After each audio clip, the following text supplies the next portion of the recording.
Maybe, right? Maybe, yes, maybe, no, maybe, yes.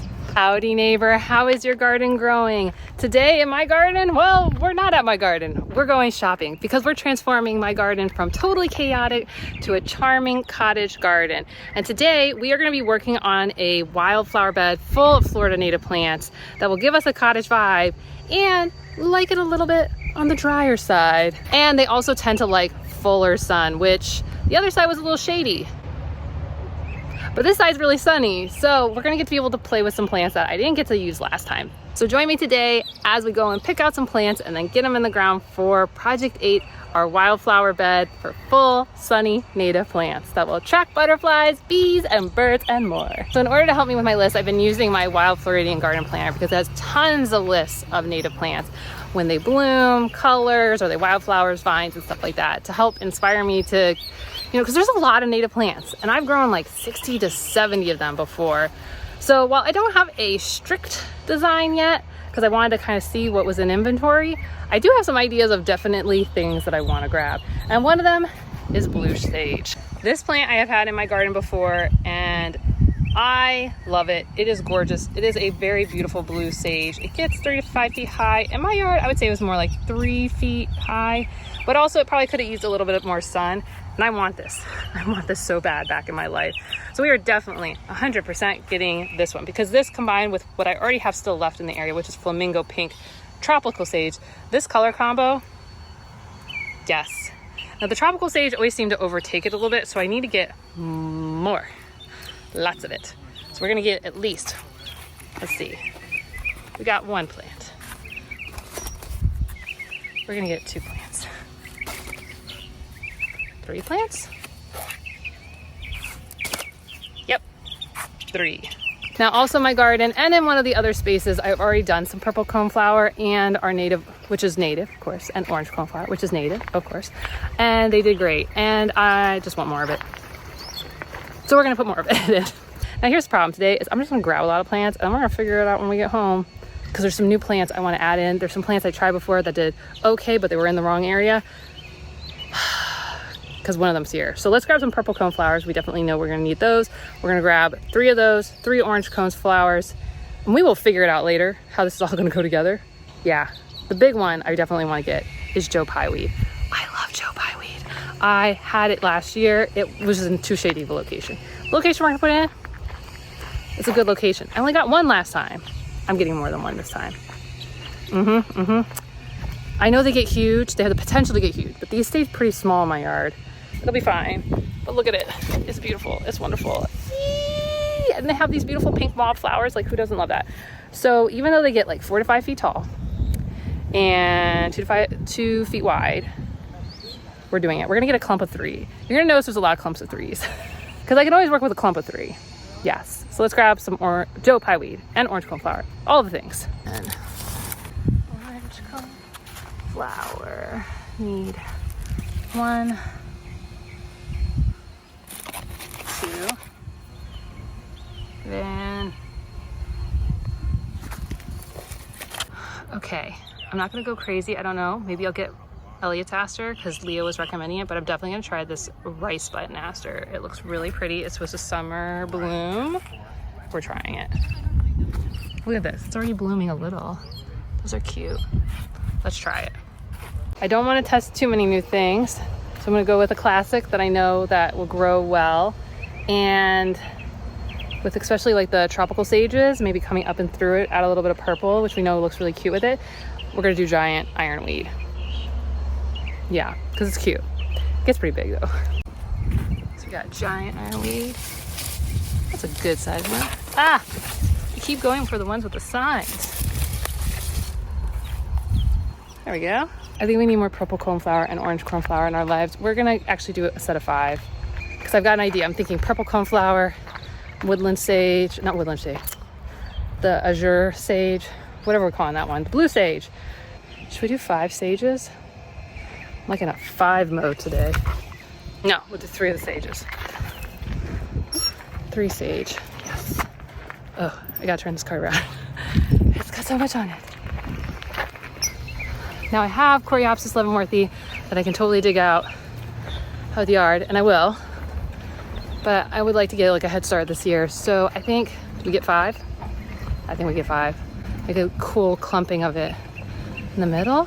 Do we throw in a blanket flower too with it? I know it's not native, but you know, it's kind of like it's native. It's like, it's the cousin of native plants. Maybe, right? Maybe, yes, maybe, no, maybe, yes. Good angels like buy it all. Bad angels. Bad angels also like buy it all. Good angels like maybe this is too much. You have some at home. Buying it, buying it. And then we're gonna get 3 Gaillardia pulchellas, not native, but it's okay. It's like a friend of the family. Where's Swamp Milkweed? Let's see if they've got any left. Yes, they do. Now my rule is usually get 6 because they're gonna eat it so fast. And if I can sneak these in between other plants, I think it'll help them live a little longer. So can we get 6 more on there? Who knows? Talk more about these plants once we get them home. And I'm not out in the heat of the day. So I'm back. We're back from the nursery. I have the plants. I've had the plants for days now. And I've just been keeping them alive. Watering them over there while we got other work done. But now is the time to go and plan this out. So first up, our tallest plant, Joe Pye wheat. So I always like to place my tallest plants first. So we did the Joe Pye wheats here. These ones could get 3 to 5 feet tall. They're already, what, 3, 2, 3? They're almost like 2.5, 3 feet tall. We know the button stage is gonna stay about this size. So it's gonna be there. So we're gonna do a clumping of 3. It's always good to do 3, 5, and if you're gonna do 4, you shape it more like a diamond. You get the idea. It's like a diamond. That way it's not, if you're not going for straight lines, especially in a cottage garden look. So you got the 3 Joe Pye weeds hanging out back here. They're gonna get huge, hopefully, with big plumes, hopefully, of mauve right back there. Next we're gonna take, we have the giant ironweed. That's gonna be our next biggest one. The big thing with this one is it likes to flop over, but we can stake it.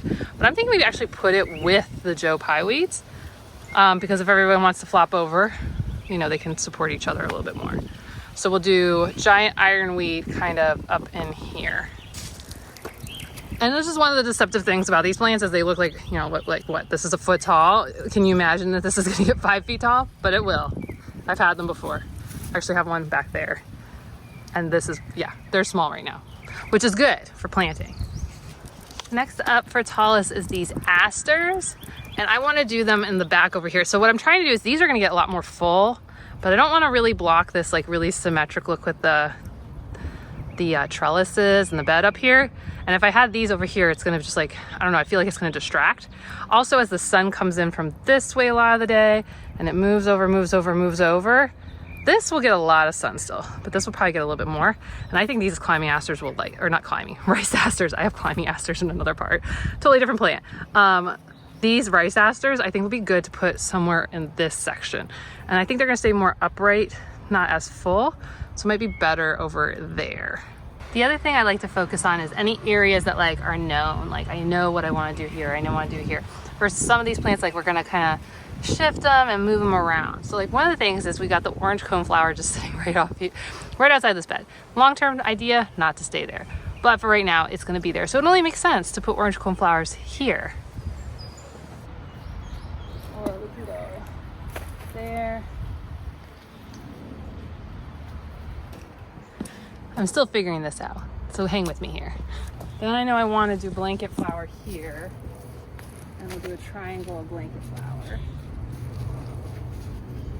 And you notice I'm coming away from the edges because the sun's going to come this way, so they will typically lean this way. So we don't want to be like right up against the edge. Plus, there's stone below here, so the roots won't set as well. So we want to do kind of a little bit back like that. And I feel like this plant doesn't need to be quite here. So what we can do instead, kind of get the root out. So here, maybe bring you out a little bit more, space you a little bit more out. And then we'll go come like here. Yes.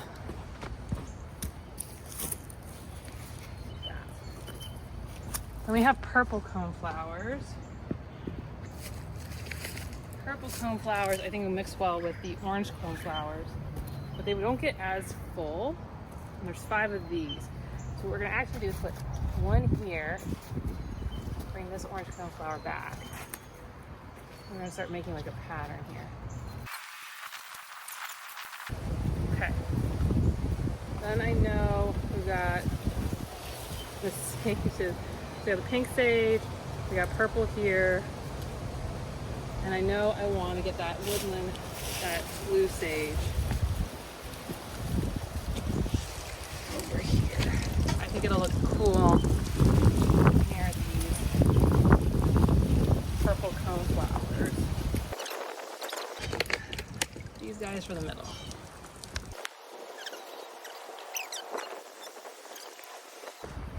Okay, what do we think so far? So we're gonna have yellow hitting here in the middle with the purples in front, orange, red here with the blue and the pink, mauve. It's a lot of plants. I still have 6 milkweeds. Okay, so we've got our Joe Pye weeds. We've moved our asters to the back, so those will bloom a little bit later in the year. We've got a mix of coreopsis in here. Our blue sage here. We've got our pink sage here. That's already in the ground. Then we've got purple coneflowers in the mix here, orange coneflowers that are going to come along here right near the other orange coneflowers, and then some blanket flowers that'll fade out in the summertime. Okay, now I only have to dig 1,000,000 holes. So what we're going to do is we're going to use a post digger, which I found is way easier to do this with than anything else. What's nice is with a post digger, it's like the perfect hole depth and width that I don't have to like mess with the roots too much. I can just slide it out of the pot, slide it back in the ground, bing, bang, boom. So let's grab the post digger and let's get going.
Okay, we're done. I dug a lot of holes. And I'm really excited to see how this transforms over the coming months. And of course, I'll give you guys some updates once we really start getting going on these blooms. And while you wait, if you're thinking to yourself, hey, I would like to see all the projects from the very beginning with the plan and each phase that you've gone through, go ahead, check out this playlist right here. And if you want to grab the planner that helps me go and create these wonderful gardens, go ahead and click this link right here. Okay, I'll see you soon. Bye.